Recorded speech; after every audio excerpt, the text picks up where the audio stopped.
Oh yeah, absolutely. Thank you. Thank you for coming. I'm really happy to be here, and happy Latin Heritage Month. And thanks to Korea too for having me here. I'm really passionate about our topic today, so I'm really excited to talk about it. So you're probably either a hiring manager, or you're on a hiring team, or you're going to be hiring in your career, and you want to get ahead, which I support and love so much. And so we're going to talk about effective strategies to help decrease bias in your interview process. So it's exciting to hire and get the ball rolling. Once you have an approved hire for your team, or hires. But you also want to be really mindful about decreasing bias in your interview. That's why you're here. That's why you're at this webinar, right? So where do you even start first? So the first strategy we're going to talk about, and I'm kind of doing this in like chronological order, like as you would go about this if you really just today you got approved in a budget for adding someone to your team. So the first step that you want to do is be aware that you have a bias. So it's important to know that if you have a brain, you have a bias, right? We all have it. Biases help us make quick decisions. You're not a bad person because you have biases. It is just the facts of life. You have a brain, you have a bias. So the self-awareness is key in this. And just because you have good intentions and you try to be objective as you can when you're interviewing people, being aware of your unconscious bias is a first step in actually helping decrease the amount of bias that you have in a selection process. So you're having good intentions isn't enough, being aware. So how might this play out? So, or how might have you heard these biases play out maybe in your experience, whether you are on a hiring team or you're on the other side? Hiring managers tend to hire people who remind them of themselves, who look the same. Maybe they went to the same school, or maybe they're from the same area, or they have some of the same hobbies or interests. It's also why you might hear a team member, they just have a gut feeling of why they don't want to hire someone, or they have a gut feeling of why this person's going to be a really good fit, right? They might not be able to explain it, but they just know this person's going to do really, really well in the role, right? They just know. They have a gut feeling. You may have also heard, oh, this person just isn't a great cultural fit, right? So there's actually a test you can take to help determine what your biases may be. So I'm actually going to drop this in the chat here. Super, super helpful. And it's an implicit association test. So basically, it helps you tap into those hidden or automatic stereotypes and prejudices that may circumvent conscious control. So it might be a tool that can jumpstart our thinking on those hidden biases, and most importantly, uncover them and learning for what they are. And if you get on the phone with me, sometimes I'm a part of the Techeria Slack group, so sometimes I'll put in the chat for folks to go over resumes. I've been doing this for 10 years. It's something that I like to do. Oh, nice, Andrew. Yeah, it's a great tool. But if we get on the phone, I can tell you what some of mine are. But I like to take it, kind of refresh it, and see if anything's changed. But if you're aware, you can say, okay, I can kind of check myself here. I know that I have a bias this way or that way. The self-awareness helps. So now that you've accepted that you have biases, and you may have taken some tests to see what those are, the next thing might be the creation of the job description, right? So what usually happens when I've seen is a company either uses a recycled job description, or you might find one online that's similar to the one you're hiring for, right? You can just Google something really quick. Maybe a competitor has a job description, or they hired the same type of people, so you can easily use that, and then maybe tailor make that. Right? So you can get it out as quickly as possible. Looks good, great, like let's go for it, right? But not you. You're going to use the second strategy that we're going to go into, and that is decoding your job description.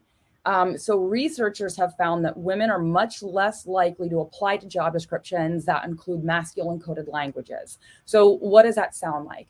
That could be words like confident, competitive, determined, driven, right? Interestingly enough, an effect of feminine coded words like interpersonal or honest or support on male applicants was found to be negligible. So you might not have realized that your job description might be driving people, women in particular, away from applying to your job, right? Without you even knowing that. Gender implications of words have a significant impact on the applications that you might receive. There's actually another tool here that I really like. It's a gender decoder. You can just copy and paste this and put it in, put your description in and see what feedback you get on it. Super helpful tool. Definitely some insight, and I believe it gives you recommendations too. But if not, right, you can kind of rework it and do a post and see what happens. So women also tend not to apply for jobs that they're not 100% a fit for.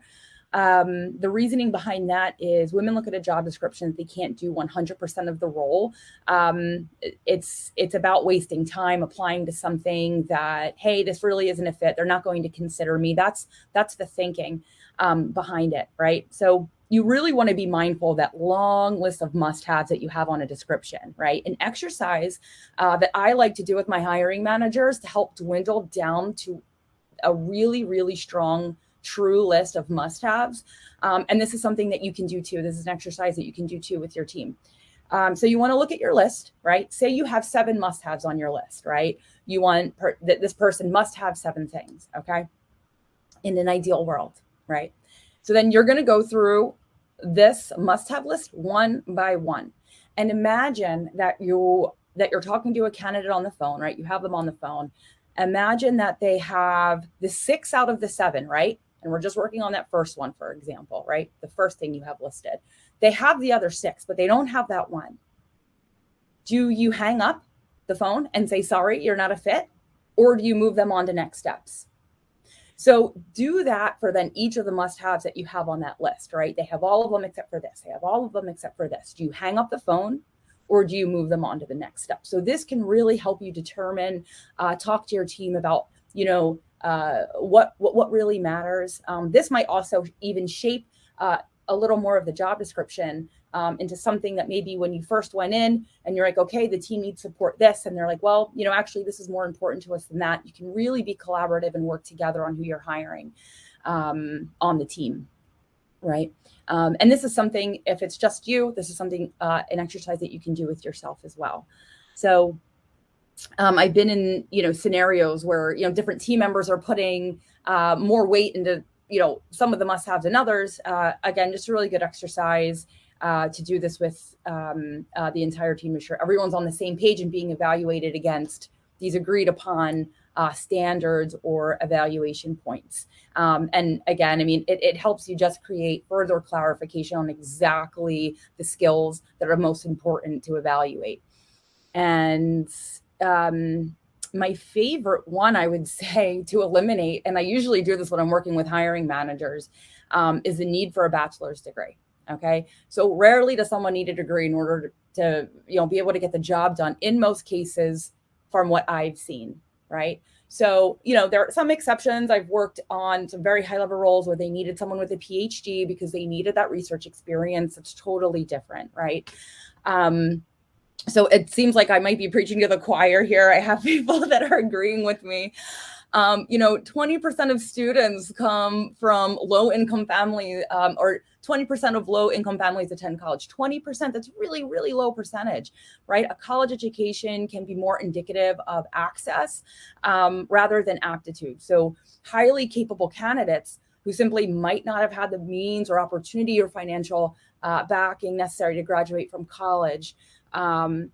Right, exactly, Terrence. So, believing that every job seeker needs a degree to succeed, right, is a very privileged vantage point, I would say, or way of thinking, a little outdated, right?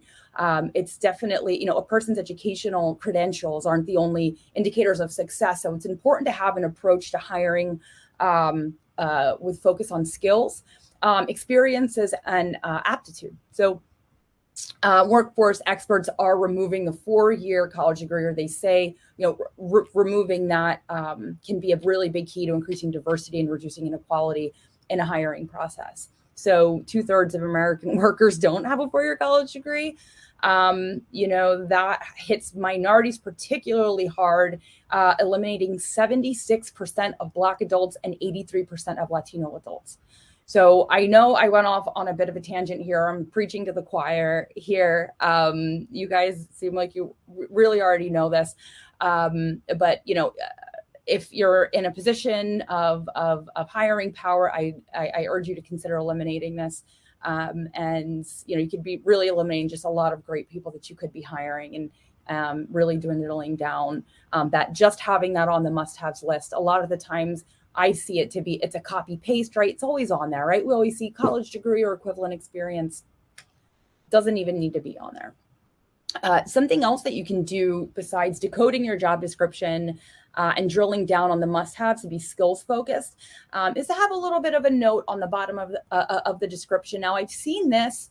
Some candidates may have seen. It's basically a little less.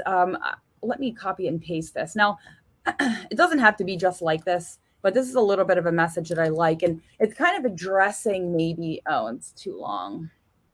Here, let me see if I can shorten this. Okay. It's a little note like this. Basically, if you know that women in particular aren't going to be applying to a role that they're not 100% fit for, right? You can put this note down. You're basically addressing the reader. You're addressing the audience. You know that this is an issue, and you can address it right there in the description, right? And you might not be a remote first company. You can, definitely change that to fit the role that you're hiring for. But you're directly addressing the audience where you know that they're could be some hesitancy, right? You can directly address that, so you can take advantage of that, can create some ease on the other side, and you might get someone that applies that otherwise might not have if they didn't, read that note. So just something to add. It can definitely help. One other thing, I have a friend, her name's Melissa Dobbins. She has a tool, as we're kind of talking about like applicants. She has a tool where if someone I want to say applies a resume to you, if they submit a resume to you, maybe through an ATS, an applicant tracking system, it basically eliminates information about the person that could make your biases kind of alarms go off. So someone applies, and it's completely anonymous screening technology. So that's called career.place. It's a great tool. I highly recommend it if your team has the budget to bring on an applicant tracking system like that. It can be a huge help. Willing to learn, always good in a job announcement. Sure. Yeah, absolutely. If you're willing to learn, because I do talk to people from time to time, and, if I'm willing to learn, that passion will go a long way. And if you're also letting them know that, hey, we will ramp you up, we'll teach you if you have the passion. And I think that that's a great thing to communicate, because all they know is what you're putting in front of them as a job description. So as much as you can communicate to try to connect the dots to the other side, and if you're willing to ramp up and train, then I would definitely have that front and center. So that's called career.place. This is just another tool that can help you. Let's see. So, all right. So you did some self-reflecting, and you're aware of your biases, and you have a great job description that's decoded. You have a small must-haves list, and it's skills focused. You don't have that someone needs a college degree, right? Now what do you do, right? And you're doing such a great job already. Like, look at you. So we just talked about having a really, really solid list of must-haves, okay? And the next strategy ties in perfectly, and it's something that I'm really passionate about. I love this. You're going to evaluate every candidate the same way, because the next strategy you're going to implement is going to be a scoring process. So now I just want to say that I know that everything that I've been talking about seems like a lot of preparation, and it is. But I heard a quote recently, and I really, really liked it, and I'm probably butchering it and saying it the wrong way. But it was something like, if you choose not to prepare, then you choose to deal with what you get. And if you're not preparing with this, you're going to run into problems, and you're going to end up having conversations with people on your team that you should have already had before you involved candidates into the mix, complicating things. You want to try and have a clean, intentional process, and this is the best way to do it. It's also the best way to position your team for success.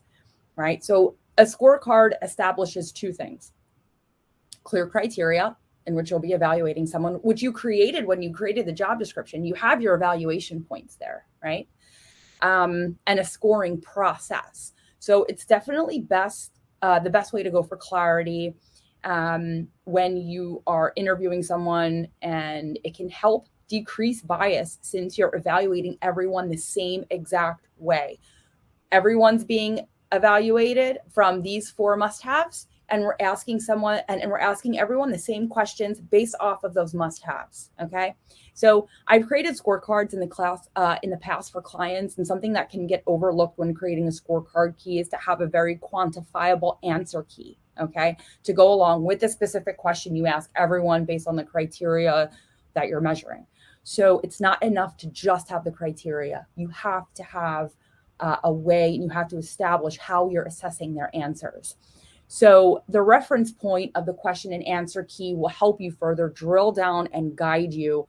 Keep your biases from seeping into the decision-making process. Of course, it won't eliminate them, which we know that, but hey, we took the test, we're aware of our biases, we know that we have them, right? It will at least try to help you see and challenge them.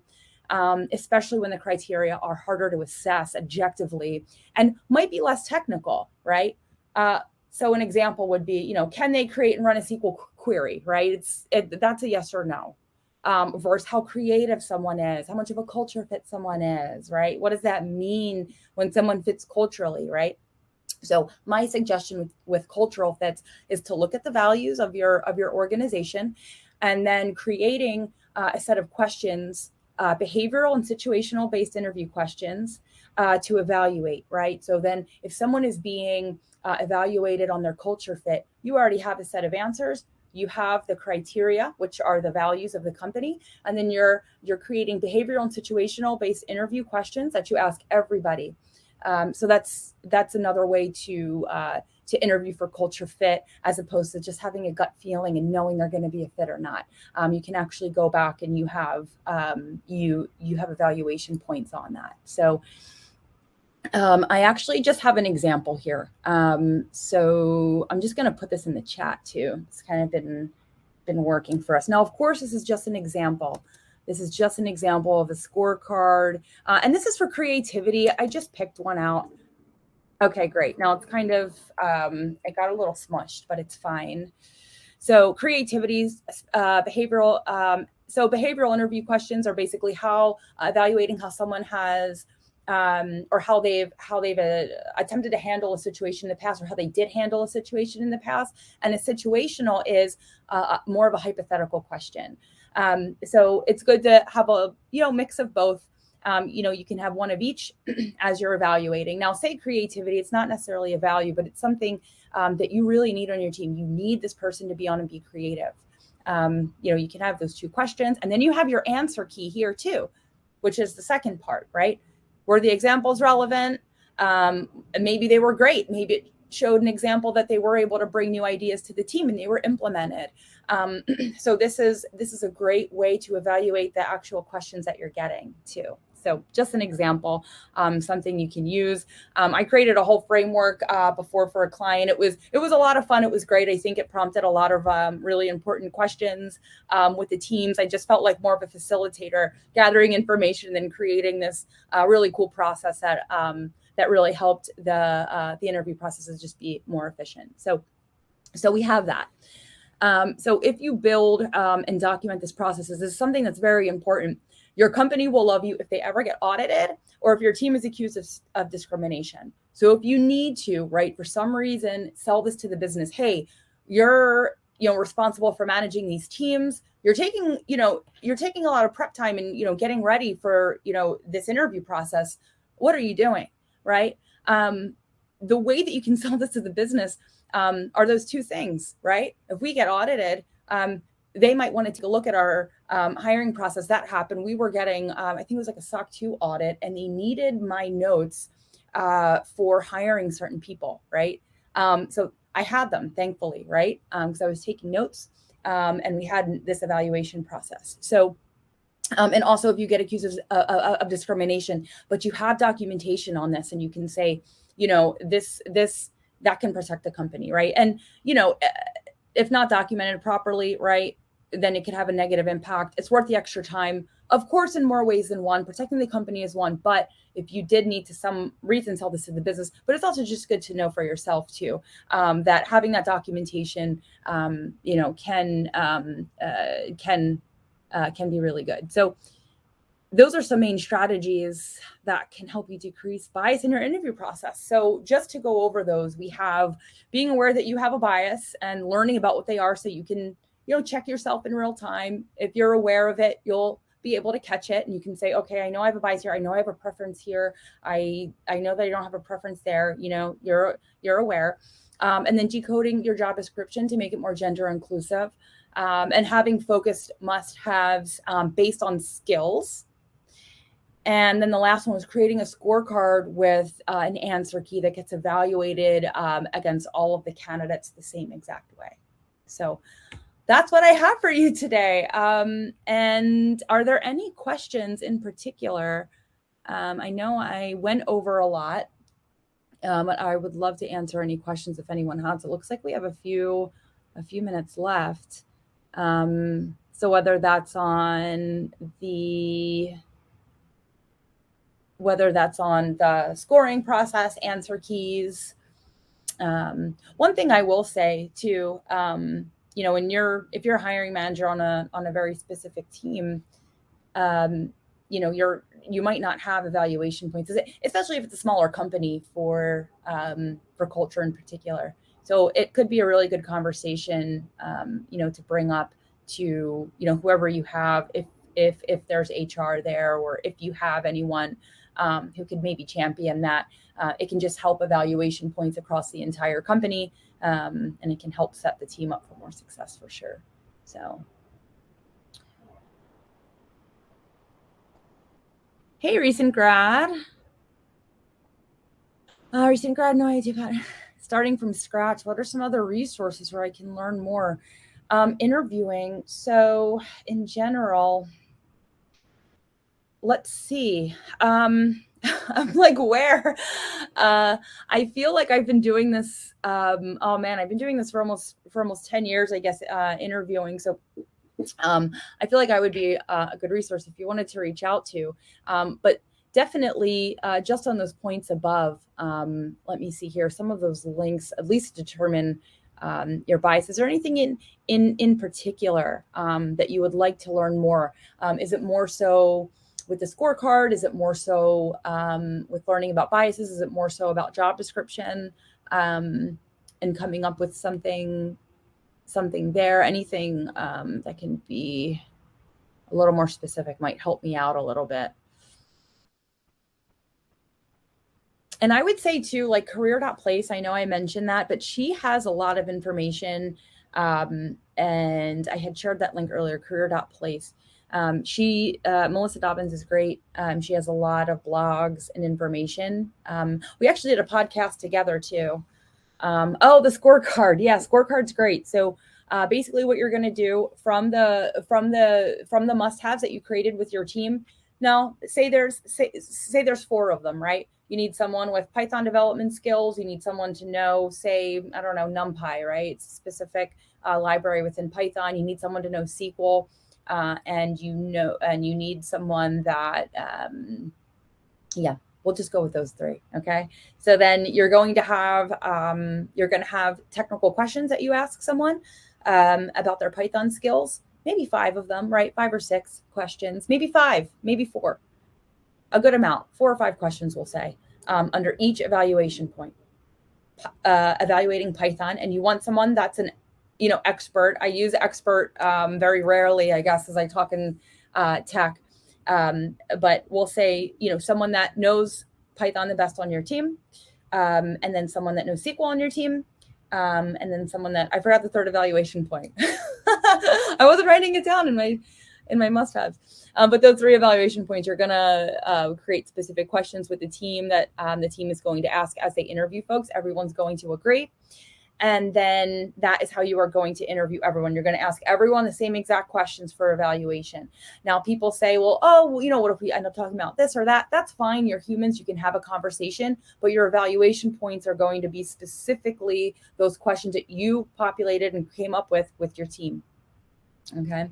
And then you're going to have an answer key to match that, which I put in the chat. That, you know, it can be a fail, you know, medium, advanced, right? And then that way you can rank them based on their questions. The same thing if you're interviewing for culture, say, you know, honesty is a value, then you might come up with one behavioral and one situational based interview question. And then from there, you would, you know, evaluate that based on your answer key as well, which could look similar to what you have for the technical, depending. Yeah. So you want to make sure that you have both, not just the scorecard or the value or the evaluation points. You need to have an answer key as well. Otherwise, you just have a scorecard, and then how they do is very arbitrary based on who's asking them the question or their interpretation. So you want to keep things as tight as you can and as least open to interpretation as you can. So I hope that's helpful.